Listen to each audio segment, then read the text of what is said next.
Qu'est-ce que tu fais là? J'attends la livraison. La livraison? Mais t'as dormi ici? Oui, au cas où elle arrive à 7h du matin. Et alors, elle est arrivée la livraison? Non, mais elle va pas tarder là, d'une seconde à l'autre. Ok, bon, je vais faire du café.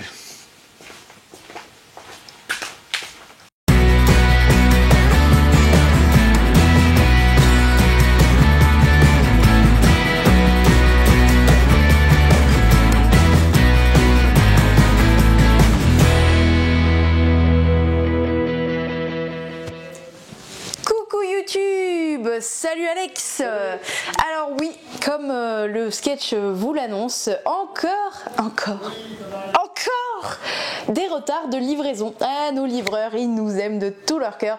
Donc dans cette vidéo, vous ne verrez ni Caldera Park, ni l'extension de Warp's Edge, ni l'extension de Dune. Non, rien de tout cela, mes chers amis. Donc vous êtes prévenus, voilà. À part ça, on peut quand même commencer à vous présenter les nouveautés qu'on a reçues. Allez, on va par là-bas, là. Hop, le bal des chaudrons. Je vous en ai parlé dans notre récap de Cannes. Parmi les jeux qui m'ont le plus marqué, eh bien, le voici, le voilou. C'est un jeu de Eric Anderson Suden, illustré par Weberson Santiago. Peut-être certains vont le reconnaître. C'est l'auberge sanglante. Et Fuji aussi, je crois. Oui, tout voilà. à fait. C'est un jeu pour 2 à 5 joueurs de 30 à 40 minutes, voire moins si vous êtes vraiment désalté par rapport à vos voisins. Et alors, ils disent 14 ans, point du tout mes chers amis. Je pense qu'à partir de 8 ans, vous pouvez le prendre en main. Oui. Je ne sais pas comment ils se sont arrangés, mais voilà. Alors... Qu'est-ce que c'est que le bal des chaudrons? C'est un draft contre draft, on va dire. Le but est de coincer son voisin de droite, parce que c'est avec lui que vous allez interagir, même si le voisin de gauche va vous refourguer, vous allez lui refourguer des cartes. Donc surtout, vous allez essayer de bloquer votre adversaire. Chacun va avoir une paillasse d'ingrédients. Alors soit vous jouez en mode symétrique et on a une mise en place pour tout le monde la même, c'est-à-dire le même nombre de ressources dans chaque ligne. Soit vous allez commencer avec des sorcières qui sont là-bas et qui vont vous imposer, hop on le voit au dos, un certain nombre de ressources dans certaines lignes de votre paillasse. Donc voilà, déjà il y a 2 modes de difficulté, en plus chaque sorcière aura sa petite capacité. Donc là c'est une partie un peu en cours. Comment on va faire? Déjà chacun son chaudron, non c'est pas vrai, il va tourner pendant la partie, et on va avoir normalement, si je me souviens bien, 4 cartes en main. Voilà, 4 cartes, hop, est-ce que j'en ai 4? Voilà, 4 cartes que je vais en choisir une parmi les 4 que je vais programmer face cachée devant moi et je vais passer mon paquet à mon voisin de gauche et donc je vais récupérer le paquet de mon voisin de droite. Bref. Donc du draft, une fois que tout le monde a choisi sa recette, il la retourne et il va la réaliser. Déjà, il va avoir des petits pouvoirs que vous voyez au-dessus, c'est des arcanes. On commence tous avec les mêmes arcanes au niveau 0 et quand vous avancez l'arcane, donc là j'ai le droit d'avancer mon petit chaudron, hein, c'est marqué sur ma carte, hop, je l'avance en 1. Le 1 on s'en fiche, soyons polis. Mais dès que je vais arriver à des chiffres pairs en avançant au fur et à mesure de mes recettes, donc ils sont marqués, vous voyez, par des couleurs orange, je pourrai activer le pouvoir de ces arcanes qui sont magnifiquement résumés ici. Ils vont bien vous aider, sachant que ça se déclenche à ce moment-là. Si vous n'avez pas envie de le déclencher, c'est bisous. Vous ne pourrez le réenclencher que quand vous atteindrez un nouveau nombre pair. Donc déjà, voilà, quand vous révélez votre carte potion, tout de suite vous faites les résolutions d'arcanes, parce que ces arcanes vont peut-être vous donner des pouvoirs qui vont vous aider dans le tour. Le tour, c'est la concoction des potions. Alors, ici, il y a les ingrédients d'entrée, comme ils disent. Vous allez prendre de votre paillasse les ingrédients indiqués. Donc ici, 2 grenouilles, donc 2 cubes verts. Ok, c'est bon, je peux la concocter. Maintenant, de la réserve, je vais y placer les ingrédients indiqués ici. Donc ici, 2 champis et une mandragore. Hop là. Une fois que j'ai fait ça, eh bien les ingrédients de sortie, ceux que j'ai récupérés dans la réserve là-bas, je vais les mettre dans mon petit chaudron. ici, et je vais pouvoir le refourguer à mon voisin de droite, sachant que moi je vais récupérer le chaudron de mon voisin de gauche. Les ingrédients qu'on m'a donnés, je suis obligée de les prendre et de les ranger dans ma paillasse. Voyez-vous, imaginons que j'avais été pleine à ras-bord de bleu, hop là, et que mon voisin, qui est une saleté, a bien vu mon plateau, me refourgue du bleu dans mon chaudron. Si je ne peux pas le placer parce que mon emplacement est plein, eh bien le trop plein qu'il m'a donné va aller sur son plateau qui est ici. Je sais plus comment ça s'appelle, le truc arcanique je crois, et ça va être ses points de victoire en gros. Le premier à avoir coincé son adversaire de droite 5 fois, met fin au jeu, c'est le gagnant. Voilà. Donc le but vraiment c'est de bloquer son adversaire de droite, donc tout le temps surveiller son plateau de oh il est pas bien là en bleu, je vais essayer de lui mettre plein de bleu dans sa tête, donc choisir des recettes qui produisent du bleu. On précise que les parchemins se réactivent. Oui, chaque manche. À chaque manche, vous allez garder vos précédents parchemins. Vous n'êtes pas obligé de les concocter. Non. Vous pouvez ne pas les concocter. Des fois, vous ne pouvez littéralement pas parce que vous n'avez pas les ingrédients. Ou même si vous avez les ingrédients, si vous n'avez pas envie, vous n'avez pas envie. Hein. Vous faites votre vie. À un moment, vous pouvez aussi trouver des parchemins comme ceci. Vous voyez, oh, il n'y a pas de petite flèche, il y a un petit zigouigoui chelou. Et bien, ce zigouigoui, ça fait que quand vous le programmez, vous choisissez d'avance dans quel sens. Donc, soit ça, ce sera ce que vous poserez de votre paillasse et ce que vous donnerez à votre voisin, ou ça vous le prendrez de votre paillasse et vous donnerez ça à votre voisin. Moi ça m'arrangerait là de le faire dans ce sens là, comme ça je me vide un peu de mon bleu là, ça pue le bleu. Mais du coup ça je le prévois avant de la retourner. Sachant qu'il y a des sorcières par exemple, leur pouvoir c'est qu'une fois retournées elles peuvent s'arranger. Voilà. Mais voilà le bal des chaudrons. Donc vraiment il y a la mécanique de draft de qu'est-ce que vous passez à votre voisin de gauche et la mécanique de chaudron draft que vous allez mettre à l'autre pour vraiment lui pourrir son plateau de ressources finalement. Ça peut être vraiment du flux tendu. Moi quand on a joué à Cannes j'étais contre Jeff et Jeff vraiment il était en flux tendu, je lui refourguais des ingrédients et il arrivait toujours à utiliser les ingrédients au bon moment. Genre il en utilisait 2 bleus au moment où je lui en donnais 2 bleus pour qu'il dépasse. Vraiment ça peut être en flux tendu et donc durer jusqu'à 30 minutes ou vous pouvez éclater votre voisin et que ça dure 10 minutes. Voilà, c'était le bal des chaudrons qui m'a bien plu parce qu'il est fort original. Voilà, je passe à toi. Bonjour, bonsoir, bonne joueuse. C'est la Saint-Patrick ce week-end. Et qu'est-ce qu'on fait le jour de la Saint-Patrick? Ben on joue à Saint-Patrick, un jeu édité par Matago, distribué par Asmodée. C'est un jeu de la famille, des gens de la même famille de complot. Mais c'est pas un jeu dans la même famille que Complot, évidemment. Donc on a les noms des auteurs ici: Egg, Tata, Sacha, Tata Alexander, illustré par Bastien Gèze. C'est un jeu pour 3 à 4 joueurs, 25 minutes, une demi-heure la partie, et on est à partir de 10 ans, parce qu'en fait c'est un jeu de pli qui a des petites subtilités, Saint-Patrick. Parce qu'en fait, dans Saint-Patrick, on va essayer de ne pas perdre le plus de points de vie. On va avoir des points de vie au début, je crois que c'est une vingtaine, et on va, durant la partie, avoir des cartes de différentes couleurs. Il y en a 4, si je dis pas de bêtises. Dans ces couleurs-là, il y aura évidemment des morsures de serpent qu'il ne faudra pas essayer de récupérer. Et on va avoir également des petits jetons de reliques qui sont très pertinents parce qu'ils vous permettent, durant la partie, de vous protéger des morsures de serpent à condition que tout le monde ne se soit pas gavé en reliques. Parce qu'à ce compte-là, quand tout le monde sera gavé en reliques, quand il n'y en aura plus, et ben du coup, les reliques vont devenir des morsures de serpent. Donc il faudra faire très attention à ça. Pour gagner la partie, du coup, il faut avoir le moins de morsures possible, évidemment, le plus de points de vie.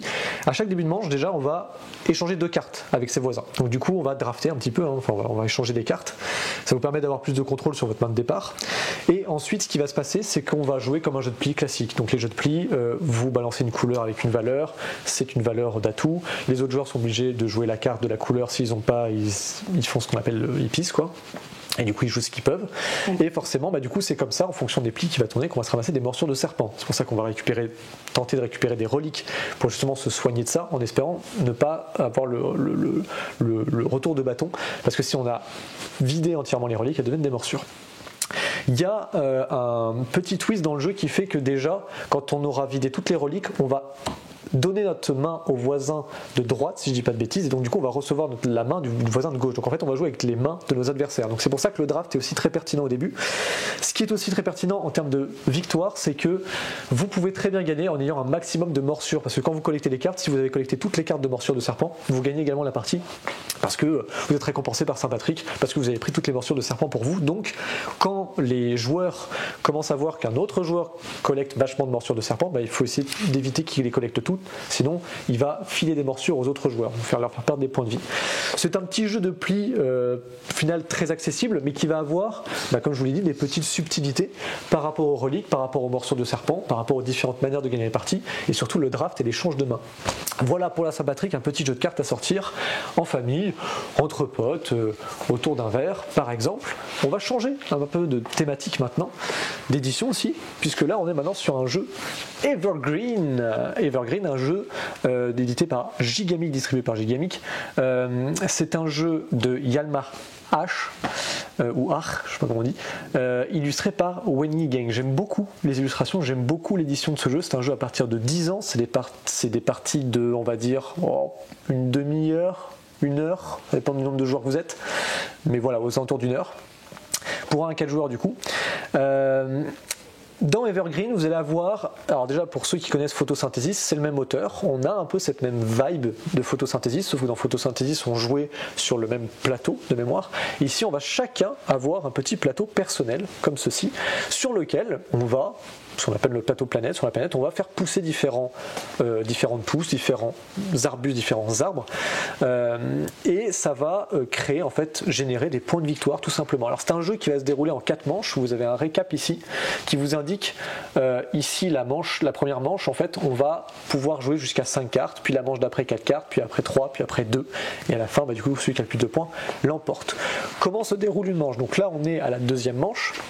À chaque manche, donc là si on est à la deuxième manche, il y aura 4 tours, et à chaque tour ce qui se passe c'est qu'on va révéler un certain nombre de cartes en fonction du nombre de joueurs. En général c'est le nombre de joueurs plus 1, donc là mettons c'est une partie à 2 joueurs, donc il y a 3 cartes.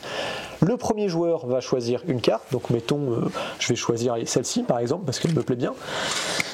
Je vais du coup à ce moment-là prendre le jeton, ne bouge pas, hop, prendre le jeton premier joueur que j'avais et je vais le mettre sur la carte la plus à droite du paquet, enfin la carte la plus proche du paquet. Dans ce cas-là, le deuxième joueur a le choix entre prendre celle-ci et devenir premier joueur pour le prochain tour, ou de prendre celle-ci, et dans ce cas-là, ça je le garde. Bon, on va dire qu'il garde ça, enfin il va prendre, on va dire plutôt qu'il va prendre ceci. Ce sera plus simple pour mon explication, mais je vais vous montrer les deux cas. Il prend cette carte-là, du coup il devient premier joueur. Cette carte-là qui reste, elle va dans ce qu'on appelle la pile de fertilité, et elles sont toujours triées par couleur. Je vous explique à quoi ça sert tout à l'heure. Hop, je remets ça là. Une fois qu'on a pris nos cartes, vous voyez, moi j'ai pris cette carte-là. Bon, on va faire pour l'exemple plutôt celle-ci. Voilà. En admettant que j'ai pris cette carte-là, par exemple, cette carte-là m'indique dans quel biome j'ai le droit de faire mes actions. Les biomes sont représentés ici sur votre plateau. Vous avez 5 couleurs, si je dis pas de bêtises, 6 couleurs, pardon. Donc les deux ici, les deux au centre et les deux là. Donc qui correspondent à chaque fois un petit peu près aux saisons. Il y en a juste de plus. Ce qui se passe ici, c'est que je vais choisir une action parmi 4. Ici, donc la A, la B, la C et la D, qui permettent, entre autres, je ne rentre pas dans le détail, de mettre ce qu'on appelle des petites pousses, de faire évoluer ces petites pousses en arbustes ou ces arbustes en arbres, ou alors tout simplement de poser, qu'est-ce que j'avais dit? Non, tout simplement, non c'est ça, c'est de faire évoluer ou de pousser des pousses. On peut jamais en fait pousser directement, mettre directement des arbustes ou des arbres. Il faut d'abord les mettre des pousses et ensuite les faire évoluer avec les différentes actions A, B, C ou D. En plus de ça, avant ou après mon action principale, j'ai le droit de faire l'action bonus qui est ici. Les actions bonus sont représentées au-dessus de votre plateau, et à chaque fois que j'active mon action bonus, la première chose que je fais, c'est que j'actualise la barre. Donc là, mettons, mon action bonus, c'est celle-ci. Donc déjà, je vais avancer d'un cran vers la droite, de façon à ce que ce soit mis à jour. Et ensuite, je vais appliquer l'effet. Ici, c'est mettre X pouces où je veux. Pourquoi où je veux? Parce que vous voyez ici, il y a une petite planète qui indique que je peux le mettre où je veux. C'est le symbole un peu de Joker en fait. Et en fait, ces pouces-là, j'ai dit X pouces, pourquoi? Parce que ça dépend de votre niveau. Au début, je peux en mettre 2, et après là, je pourrais en mettre 3, et après, je peux en mettre 4. Donc là, je suis arrivé ici, j'en mets 3. Donc je place 3 pouces, donc je peux prendre 3 pouces et je les mets où je veux. Je peux en mettre une ici, je peux en mettre une là, et puis je peux en mettre une autre un peu plus loin. Voilà, on va mettre ça ici. Voilà. Une fois qu'on a fait ça, on repart pour un tour, etc. L'idée c'est que là par exemple on est à la manche 2, dès qu'on a joué 4 cartes, et du coup on passe à la phase de décompte. On a une phase de décompte avant chaque passage de saison. Elle comprend 2 phases. La première en fait ça va être regarder où luit le soleil. Donc le soleil là il luit de ce côté là. Exactement, donc je te laisse regarder ici, voilà. Donc le soleil il est par ici. Et donc tous les arbustes et les arbres qui sont illuminés vont marquer des points. Les arbres marquent 2 points et les arbustes marquent 1 point. Le seul truc qui est embêtant, c'est que les arbres étant, on va dire, grands, vont faire de l'ombre sur les 2 cases qui sont juste derrière eux, pour tous les arbustes et les arbres qui sont juste derrière. Un arbuste, même chose, il fera de l'ombre, mais que pour une case derrière lui. Donc il faut faire attention à ça. Là par exemple, si je compte les points, ici j'ai 2 points, mais lui n'est pas compté. Oula. Lui il fait 2 points, mais comme il fait de l'ombre à lui, lui il rapporte pas de points. Donc 2 points ici, 2 points ici. Les petits buissons, j'en parlerai plus tard, mais ils ne sont pas comptés par le soleil. 2 points ici, malheureusement celui-là est dans l'ombre, donc non. 1 point ici, 2 points ici, mais celui-là non, parce qu'il est dans l'ombre. Et c'est tout. J'ai ces 2 points là pour le soleil. Et ensuite, on compte des points pour la grande forêt. Alors, la forêt, en fait, c'est un chemin continu, d'arbres et d'arbustes et de buissons, le plus grand. Et chaque petit arbre, arbuste et buisson qui se touchent vous feront un point. Donc là, 1, 2, 3, 4, 5 points, tout simplement. Ici, sur la plus grande forêt. Une fois qu'on a fait ça, on va décaler le soleil. Hop, et maintenant, il va luire par ici. On aura à chaque fois décalé ici le compteur de tours, ce qui fait que quand on arrive à la dernière manche, on aura fait un dernier décompte. Évidemment, celui qui a le plus de points l'emporte. Mais attention, il y a un tout dernier décompte de points qui est très important pour ce que j'appelais ici la zone de fertilité. Ça, c'est vraiment tout à la fin de la partie. Vous voyez qu'il y a des cartes qui, au fur et à mesure, vont se cumuler.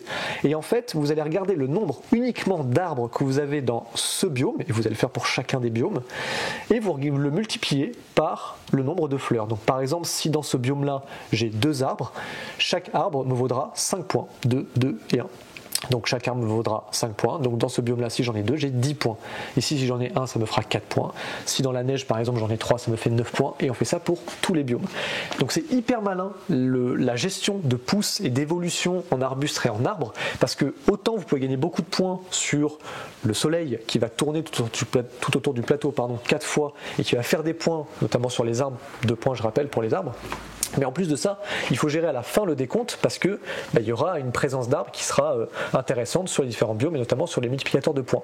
Vous avez la possibilité de rabaisser ce décompte-là parce que durant la partie, je rappelle, on est comme ça, on choisit une carte. Si mettons je choisis celle-ci et que le joueur d'après choisit celle-ci, elle ne sera pas choisie. Vous voyez, elle a un petit crâne ici. Qu'est-ce qui se passe à ce moment-là? Elle rejoint la zone de fertilité et malheureusement, comme elle a un crâne, la carte qui est juste avant se retourne et du coup perd son multiplicateur. Voilà, donc ça c'est les zones, alors je ne sais plus comment ça s'appelle, d'aridité je crois, si je dis pas de bêtises. On avait un exemple là. Voilà, et là du coup... Mort, juste derrière, elle est face cachée et il reste plus que la première pour l'instant. Et voilà. Et en gros, alors je ne vais pas rentrer dans le détail dans les petites actions, mais vous avez le moyen de mettre de l'eau, ça va faire pousser plus vite vos pousses ou vos arbustes. Vous avez moyen de mettre des buissons, les buissons ça compte dans la forêt en fait, donc c'est cool, ça permet de faire des jonctions des fois entre 2 petites forêts. Vous mettez un buisson, boum, ça rejoint une très grosse forêt, donc ça vous fait aussi des points. Et vous aurez moyen de placer également des pousses, de les transformer en arbustes et en arbres, etc. Donc c'est un jeu au final assez accessible dans sa mécanique. Par contre, on y a joué, c'est plutôt tricky comme réflexion parce qu'à chaque fois vous êtes en train d'anticiper le mouvement du soleil. Chaque fois que vous vous dites ok, je vais poser un buisson là pour ma forêt, mais le problème c'est que du coup, plus tard dans la partie, il bloque un emplacement pour un arbuste qui m'aurait été intéressant de le transformer en arbre pour la majorité de la fertilité. Donc c'est plein de choses à prendre en compte et c'est pas pour autant plus lourd que Azul par exemple. On pourrait le comparer à du Azul. Je trouve l'édition vraiment top. Voilà. Et moi j'ai beaucoup apprécié ma partie de Evergreen. On enchaîne ? On enchaîne. Alors, on se retrouve derrière, pas le comptoir, on se retrouve surtout dans l'actu JDR, pas du tout non plus dans l'actu figurine. Voici Everfields, alors ça se voit ici, je sais pas si ça se voit. Il y a le titre, non ça se voit pas. On voit le reflet. C'est Everfields du coup qui était un Kickstarter et qui est enfin arrivé en boutique. Arrête de te dire coucou, oh narcissique. Ça va être un jeu très mystérieux. Je peux vous montrer le dos de la boîte que c'est. Alors vous aurez peut-être pas plus de réponses. Hop là, voilà. C'est 6 mois, mais avec des textes. En plus, les textes sont écrits très très chelous. Donc, c'est un monde bizarre, des rêves, où vous êtes réveillé totalement... Comment on dit? Je perds tous mes mots. Quelqu'un qui n'a plus de souvenirs, voilà. D'accord. Émancipé de sa mémoire. Ah là là, des mots simples. Amnésique. Oh, mais... Punaise. Donc Amnésique, c'est un jeu coopératif. Normalement, c'était marqué de combien de joueurs, mais j'ai oublié, je crois que c'est 5. C'est marqué là, de 1 à 4. Ah, 4. Ah ouais. Et donc, vous allez explorer le monde des rêves, un peu à la 7e continent. En gros, vous explorez des cartes, littéralement. Hein. C'est des formes de cartes qui vont se retourner. Du coup, vous aurez des quêtes. Vous aurez des personnages totalement asymétriques avec chacun un peu leur petit twist. C'est très très narratif. Il y a de l'affrontement. Par exemple, vous allez affronter des rêves qui seront les boss. Vous allez surtout essayer d'apprendre l'histoire de vos personnages que vous allez découvrir au fur et à mesure, parce que c'est un jeu évolutif du coup, puisque narratif. Sachant que ça va être presque plus des énigmes et de la déduction que du combat, bien qu'il y en ait. Il y aura même des énigmes un peu à la escape room. Vous allez aussi faire évoluer vos personnages, donc améliorer leurs capacités, compétences. Donc enquêter sur mais pourquoi je suis là, qui suis-je. On va avoir des règles simples au début, mais qui vont forcément se complexifier au fur et à mesure de l'histoire. On a à peu près quelques personnages, par exemple la flambeuse qui joue avec des dés, genre c'est la meuf de la chance, le spécialiste qui peut changer les mécaniques du jeu carrément, le dur à cuire, c'est le combattant quoi, l'esprit rebelle, c'est Mystique qui peut carrément twister le jeu. Alors de temps en temps, hein, il dit en fait ça non. Voilà. Et vous avez aussi une extension ici, voilà, c'est pour ça que j'avais cru 5 joueurs, parce que cette extension rajoute le 5e joueur. Alors le 5e joueur, là vous avez un petit aperçu quand même avec sa figurine. Voilà, c'est fou hein, le dos qui montre enfin quelque chose à part des visages sombres et des textes penchés. Voilà. Hop, et on a aussi cette petite extension. Et pourquoi ils n'ont pas montré les figurines dans la boîte de base? Parce elles sont oufissimes les figurines, hein. Elles sont grandes en plus, elles sont vraiment très très grandes et très très belles. C'est dommage, là vous en avez un aperçu, non pas du tout. Ça c'est une boîte du coup vraiment pas gadget, mais quand on a ce genre de jeu, il faut avoir ce genre de truc. C'est les figurines des méchants, des monstres que vous allez voir. Alors ça vous donne un aperçu, c'est très poussiéreux, je ne sais pas pourquoi. Voilà, ça vous donne un aperçu des trucs bizarres que vous allez croiser dans le monde bizarre des rêves. Voilà. Ils sont ouf, ils sont vraiment très très ouf, et dites-vous que les personnages sont tout aussi détaillés. Vous avez même les sols, vous voyez, qui sont différents. Enfin, ils sont tout aussi détaillés et magnifiques. Voilà, mais de toute façon là on l'a entreaperçu, non, avec l'extension du 5e joueur. Oui. Comment elle est trop stylée. Voilà, c'était le gros bébé Etherfields. Trop cool, on va y jouer lundi. Et on continue avec Pagan, le destin de Roanoke, un jeu de Kasper Gjaj Christiansen et Kare Werner Storgard, illustré par Maren Gutt, édité par Wyrmgold et arrivé en France par les Super Meeple. C'est un jeu qui était très attendu, Pagan, un jeu pour 2 joueurs asymétrique où un joueur va jouer une sorcière et un autre joueur va jouer un chasseur. Le but du jeu, il va dépendre de votre rôle. Si vous jouez la sorcière, vous devrez réaliser un rituel avec des conditions bien spécifiques. Si vous êtes le chasseur, vous devrez évidemment éliminer la sorcière, mais vous pouvez également, parmi tous les villageois présents, essayer d'innocenter le maximum de villageois, et par conséquent, vous devinerez l'identité secrète de la sorcière. Parce qu'évidemment, au début de la partie, la sorcière va mélanger ses cartes personnages et du coup va en tirer un au pif, et va tirer un personnage. Là par exemple, la sorcière du coup, son identité c'est Johnson l'orphelin. Donc, celui que j'ai eu pour notre partie. Tout à fait, c'est très étrange. Donc Johnson c'est la sorcière, donc si jamais le chasseur élimine Johnson, il gagne la partie. On le trouve. Oui, où le trouve. Du coup, si jamais il a trouvé tous ces personnages-là, du coup, il les a innocentés, du coup, par conséquent, c'est donc Johnson la sorcière. Chacun des joueurs va avoir un plateau que je n'ai pas mis parce qu'en fait, entre les deux joueurs, forcément, voilà, il n'y a pas de place. Donc, entre les deux joueurs, vous avez chacun un petit plateau. C'est des emplacements bien spécifiques pour des cartes bien spécifiques. C'est un jeu, effectivement, essentiellement de cartes. Vous allez avoir le paquet du chasseur et le paquet de la sorcière. Les cartes sont quand même assez différentes parce que le chasseur, lui, va avoir des alliés, essentiellement des lieux, alors que la sorcière, elle va avoir notamment des malédictions, elle va avoir des potions à faire, des familiers qui vont l'aider dans ses actions. Et comment ça se passe son tour ? En fait, c'est pas très compliqué. Lors de son tour, chaque joueur aura 3 actions. Et une des actions qui peut être intéressante, ça va être d'aller visiter en fait des villageois. Donc on va rendre visite à des villageois, c'est-à-dire que je vais prendre un pion d'action et je vais le poser dessus. L'intérêt de faire ça, c'est que déjà vous allez pouvoir activer des cartes qui s'appellent des cartes d'enquête qu'on va avoir ici. Donc ça c'est essentiellement pour le chasseur évidemment. Quand le chasseur va aller voir un personnage, il va pouvoir justement, ça peut être aussi pour la sorcière, réaliser l'effet de cette carte-là. C'est précisé avec la petite loupe, ce sont des cartes qui s'associent à des personnages. Une fois qu'on a fait ça, on va pouvoir également distribuer des jetons. Et la sorcière, elle a 2 types de jetons, tout comme le chasseur. Elle a des jetons de secret, merci, et des jetons de faveur. Lorsqu'on voit cette petite icône-là, ça indique en fait sur quel type de carte on doit distribuer les jetons. Et donc là, c'est sur une carte bleue. Vous avez 9 villageois en tout sur le plateau, dans 3 villages différents, de couleurs différentes, rouge, bleu et vert. Donc la carte sur laquelle est allée la sorcière, donc c'est sous l'étrangère, elle lui indique de distribuer un jeton sur une carte bleue. Donc elle peut poser un secret sur une carte bleue. L'intérêt de faire ça, c'est qu'il y a une action pour la sorcière qui est de transformer en fait ces 3 jetons-là de secret en un jeton de faveur. J'expliquerai plus tard à quoi ça sert.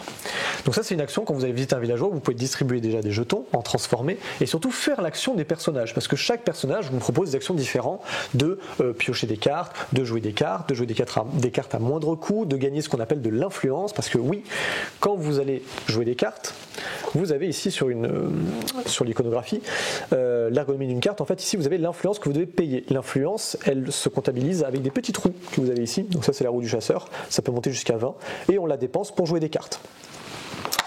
Donc comme je disais, il y a plein de types de cartes différents. Je ne vais pas rentrer dans le détail des types de cartes parce qu'en vrai, c'est vraiment le truc le plus cool en fait de ce jeu, c'est que la symétrie est très prononcée, notamment dans les effets de cartes et dans leur utilisation.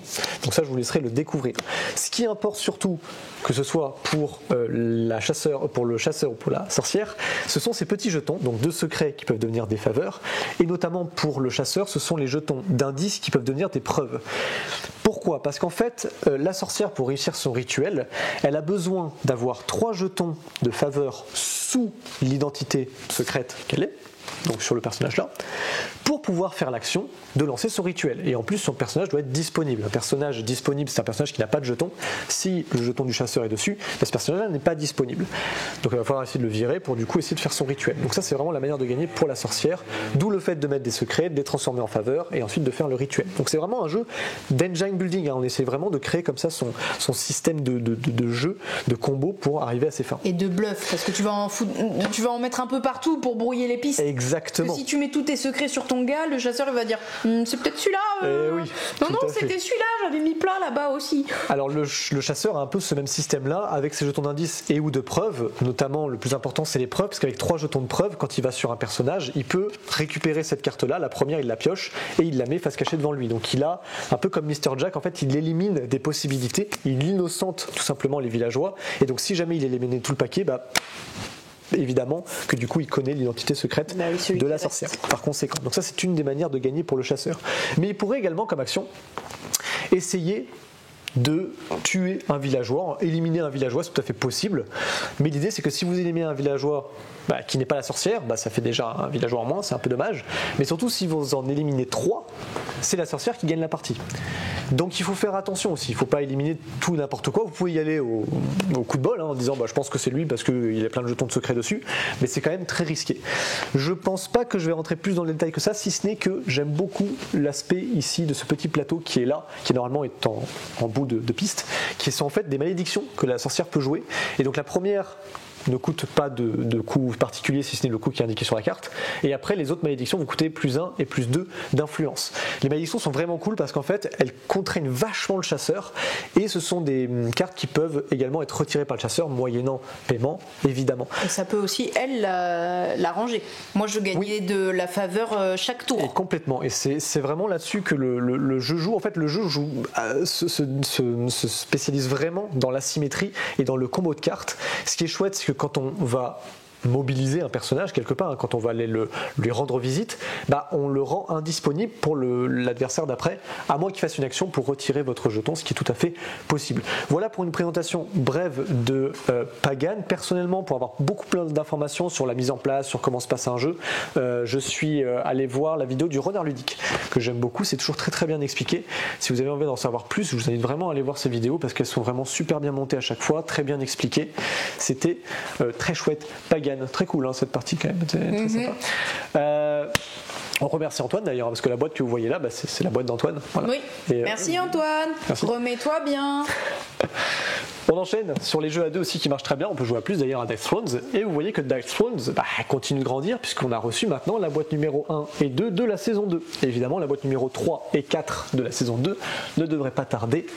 On l'espère, avec le gros package Adventure qui devrait arriver normalement semaine prochaine. Normalement, évidemment, comme d'habitude. Mais regardez l'Instagram, comme pour Pagan, on aurait dû recevoir l'extension aujourd'hui. C'est vrai que je ne l'ai pas précisé, mais nous n'avons pas l'extension encore. Nous ne l'avons pas. Regardez l'Instagram pour voir si nous l'avons. Allez, on y retourne. La première boîte, du coup, on retrouve l'As de la gâchette contre le samouraï. C'est une boîte qui est plutôt bien pour s'initier parce qu'au final, c'est pas des personnages complexes à jouer. De mémoire, ce qui est chouette, brièvement, pour Dice Thrones, on va vous donner les petites subtilités. L'As de la gâchette va plutôt jouer sur des cartes qui vont pas faire des duels, mais plutôt sur la prise de risque. On va lancer un dé, puis on va se dire, c'est un peu tenté pile ou face, en fait. Soit je t'éclate la face, soit c'est toi qui me l'éclate. En gros, d'après ce qu'on a pu comprendre. Elle riposte beaucoup aussi. Ok, elle a beaucoup de ripostes. On a pu voir sur le samouraï qu'il y avait une règle un peu spéciale sur l'honneur et la honte. Voilà, la honte et l'honneur. Donc l'honneur est plutôt favorable pour lui, la honte est plutôt un désavantage pour lui, forcément un défavorable pour le samouraï. Donc il ne faut pas jouer avec la honte, il faut jouer surtout avec l'honneur, avec le samouraï, et c'est pas étonnant. Sur l'autre boîte, qu'est-ce qu'on a ?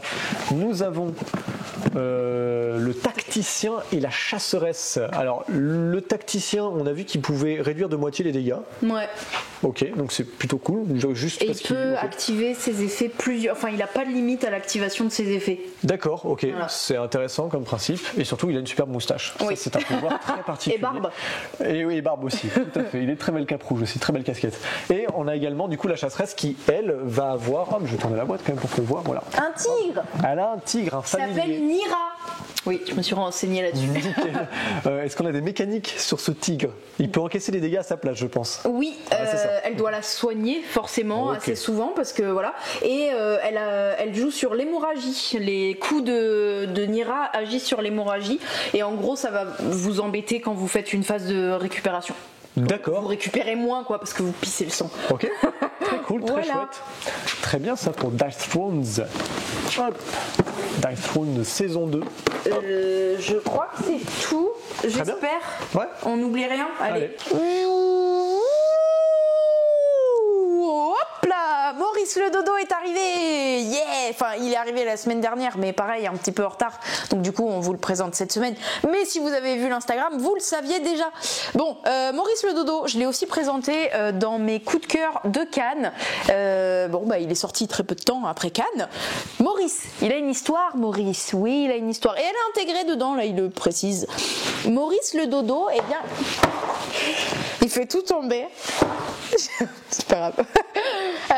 Maurice est un flemmard, donc il n'a pas accompagné le reste de sa tribu qui vont chasser pour nourrir les petits œufs qui sont en train d'éclore. Lui, il reste dans le nid.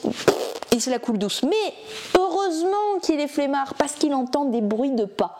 Et oui, il y a l'aventurier, il dit ça dans l'histoire, mais en vrai c'est un gros braconnier, c'est une saleté, qui s'approche et qui va venir voler les œufs. Bon, Maurice, c'est le plus courageux, il va prendre les œufs et les amener en bas de la cascade pour les mettre en sûreté dans les cavernes et autres caches avant que l'aventurier n'arrive au nid. Voilà. Alors vraiment l'aventurier, je vais pas l'appeler comme ça, je vais l'appeler le braconnier, un méchant braconnier. Comment ça se passe? C'est du jeu coopératif. Chacun notre tour, on va choisir. Ça se joue aussi, je pense, solo. En vrai, ils mettent de 2 à 4, mais je trouve qu'en solo, ça marche très bien. On va choisir un des œufs au milieu et le placer sur la petite tête de Maurice. Hop, on va le pousser et il va tomber. Oh, trop bien, mon œuf est arrivé face face normale, quoi. Et bien, je vais le mettre dans une des cavernes et sur un emplacement qui correspond en couleur. Donc ici, je pourrais le mettre ici ou je pourrais le mettre sur cet emplacement, vous voyez, qui est Joker. Voilà. Je vais le mettre là. Mais imaginons qu'il était, oh là là, arrivé côté cassé. Bon, déjà, ça fait un bébé en moins, triste, voilà. On va pas parler de ça parce qu'apparemment, c'est trop triste. On va pas en parler aux enfants. Si c'est le cas, eh bien l'aventurier, on va dire qu'il était là, va avancer jusqu'à la prochaine case de la couleur de l'œuf cassé. Donc ici, il avance jusqu'ici. Ça fait penser à la colline au feu follet. Oui. Colline au feu follet, si votre bille rouge, elle touche une sorcière, ben, la sorcière va avancer jusqu'à la prochaine case rouge. La même chose. Du coup, là déjà, c'est intéressant pour l'enfant. Ils disent à partir de 3 ans, why not ? Mais je pense que les plus grands aussi vont s'amuser. Moi déjà, personnellement, je m'amuse, mais voilà. Donc on va pouvoir réfléchir ensemble sur quel œuf choisir, de quelle couleur, parce que peut-être que l'enfant va dire moi j'ai envie de prendre du bleu. Bah oui, mais attention, si le bleu il se casse, regarde, il va avancer super loin l'aventurier braconnier. Alors que si tu prends du jaune, c'est bien parce que si il se casse, il avance que d'une seule case. Mais en même temps, vous allez dire oui, mais pour remplir mes grottes, il me faut telle couleur. Pourquoi remplir des grottes? Eh bien regardez, là sur les grottes, vous avez ici le mouvement que vous pouvez imposer au braconnier. Si je complète cette grotte là, hop, on va tricher, au moment où je la complète, je peux reculer l'aventurier de 2 cases. Évidemment, plus les cavernes, les caches sont grandes, plus on peut faire reculer l'aventurier braconnier. Lui par contre il est facile à compléter, ça recule que de 1. Voilà, c'est à peu près Maurice le dodo. Donc vous avez un peu de prise de risque, de dilemme entre il faut prendre des couleurs qui, si ça se casse, ça fait pas trop avancer l'aventurier, mais en même temps j'ai besoin de certaines couleurs précises pour remplir une cache. Et le but c'est quand même de vider aussi tout le nid avant que l'aventurier arrive. Donc, braconnier, pardon. Donc voilà, c'est Maurice le dodo, 10 minutes de partie, peut-être moins si vous êtes nuls, ça arrive, par Émilie et Jérôme Soleil. Ils ont un nom de famille trop stylé et illustré par Guillaume, je pense. C'est juste qu'il a écrit un peu de manière stylée, distribué par Blue Orange. Là, on passe au derrière le comptoir. Et recoucou derrière le comptoir pour des extensions. Et non, pas les extensions ni de Pagan, ni de Warp's Edge, ni de Dune Immortality. Mais bon, on a quand même des extensions et elles sont cool, notamment l'extension pour Subterra. Non, pas Subterra 2, le Subterra classique, même si les extensions de Subterra 2 ne vont pas tarder à sortir. Incubation, qu'est-ce que c'est ? Eh bien, ça se passe plus loin dans le temps que le Subterra de base, où vous aviez fait s'effondrer la grotte. Alors c'est bon, hein, on se dit finito pepito, la grotte elle est morte. Mais non, pas du tout. Il y a un truc hyper chelou qui est en train de grandir dans les ruines de cette caverne. Et vous êtes bien évidemment les seuls à pouvoir comprendre ce qui se passe et le vaincre. Bon, en gros, on vous appelle l'équipe des gens qui étaient déjà traumatisés de la caverne. On vous rappelle, hop, vous retournez dedans. Votre but, un peu comme les Subterra, récupérer des indices, en gros, pour comprendre ce qui se passe à l'intérieur. Et tout ça en évitant les seins de ce truc chelou. Voilà, et de sortir, bien évidemment, vivant. C'était Incubation. Mille Fiori, une extension qui s'appelle les chefs-d'œuvre, The Masterpiece. Non. Non, vous n'avez rien vu. Mille Fiori, l'extension, tu m'aides si jamais je dis des bêtises. Dans cette extension, on va avoir du coup du nouveau matériel. C'est un petit plateau qui se met à côté du jeu de base. Qui agrandit déjà la piste de bateau. Qui agrandit du coup la piste de bateau. On a du coup juste à côté, on a du coup maintenant une espèce de piste avec conseil. Voilà, cette piste s'appelle le conseil. Et du coup, dans ce conseil, il y a différentes couleurs dans lesquelles on peut grimper à condition de jouer les cartes qui correspondent à ce qui est demandé. Et en fait, vous montez vos différents pions dans les différentes zones du conseil. chambre du conseil. Et du coup, ça peut vous permettre de rapporter des points. La deuxième module, un peu qui est dedans aussi avec, c'est un module où vous allez faire un peu votre skijo à côté. C'est un chef-d'œuvre, ça s'appelle un chef-d'œuvre, pas un skijo. Un peu de respect. C'est un chef-d'œuvre skijo. En gros, vous avez une grille de cartes à faire juste à côté, une grille de 9 cartes pour le coup. Et ce sont des cartes qui représentent différents éléments, des bijoux de différentes formes et aussi de différentes couleurs, des bleus, des verts, des rouges. Et quand vous faites des alignements de même couleur ou de même forme, du coup ça vous fait des points en plus. Oui, c'est vrai que c'est un skijo, mais en chef-d'œuvre.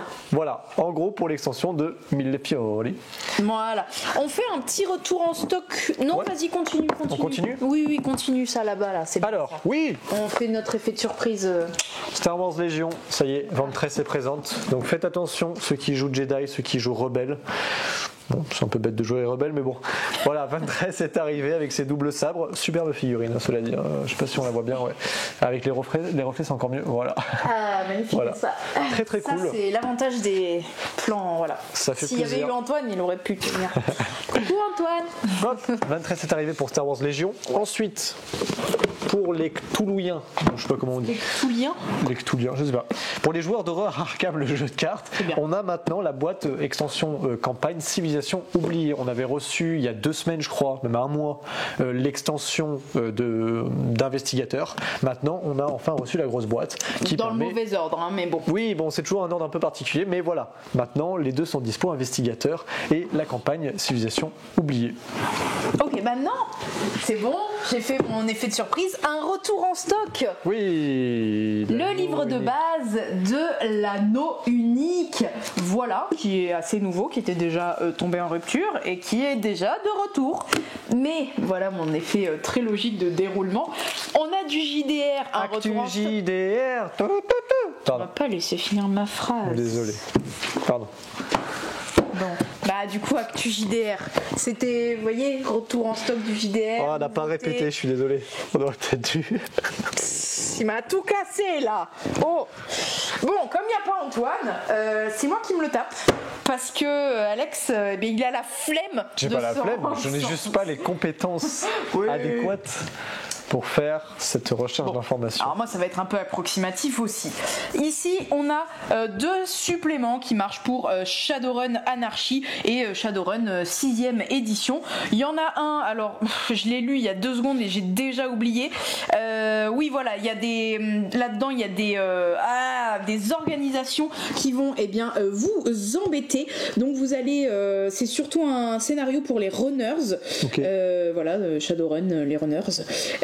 Qui vont être piégés dans une tempête un peu chelou. Sinon, il y a... Ça, c'est menace imminente, c'est ça ? Okay. Ouais. Menace imminente. Sinon, il y a Topo Corpo. Voilà. Comme le dit le titre, c'est des corporations. Donc ça va plutôt être des jeux de pouvoir et d'influence. Voilà. Pas particulièrement sur les runners, mais plutôt une description actualisée des Big 10. Les gros 10 du 6e monde. Voilà. Alors oui, je l'ai lu tout à l'heure et comme il y a plein d'autres suppléments, vous avez peut-être vu, mais je triche un peu et je mets les yeux derrière. Voilà. On essaie de choper les informations clés. Tu les as là. Ah merci. Voilà, Mutant et Mastermind, le pouvoir absolu. Donc c'est un supplément pour Mutants and Mastermind qui va surtout vous permettre d'étoffer énormément les pouvoirs des protagonistes, qu'ils soient gentils, méchants, les super, voilà, les super méchants, les super gentils. Et du coup, vous aurez plein d'aides, d'idées, de pouvoirs. Vous avez presque aucune limite maintenant, grâce à ce supplément. Voilà, tout simple, hein, mais en même temps, vous avez de l'idée là-dedans. Hein, c'est un rajout de création, quoi. Ouais. C'est cool, c'est chouette. Ensuite, supplément de Hawkmoon qui est assez récent. Hein. Du coup, celui-ci, il va rajouter. Merci. Incorporer, je ne sais plus, un nouveau pays qui s'appelle la Camargue. On y croise peut-être des chevaux un peu blancs et des flamants roses. Voilà. On dirait pas. Ah si, il y a des flamants roses, j'avais pas vu.